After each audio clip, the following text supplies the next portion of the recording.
daawadayaal aan ku bilowno xildhibaan cabdiraxmaan maxamed xuseen odawaa oo ka mid ah golaha shacabka baarlamaanka Soomaaliya una taagan madaxtinimada maamulka Galmudug ayaa madaxweyne Farmaajo ku dhiiday inuu mas'uul ka yahay faragelinta ciidanka Itoobiya ay ku hayaan maamul goboleedyada dalka qaarkood.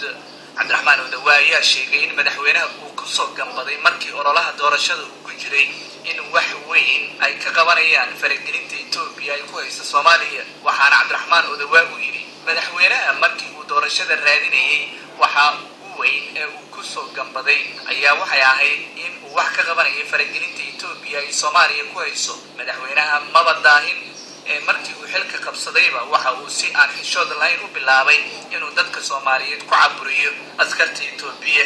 dhacdooyinka soo socda ayaana markhaati u ah buu yiri xogtaas aan soo gudbinayo. waxa uu 2017 isaga oo aan xilka sanad ahayn dalka Itoobiya u gacan galiyay mujaahid qalbi dhagax isla markaana ONLF ku tilmaamay urur argagixiso sida uu yiri cabdiraxmaan odawaa. waxa uu 2018 ku afduubay doorashadii koonfur galbeed laguna xasuuqay dad aan waxba galabsan magaalada Baydhabo.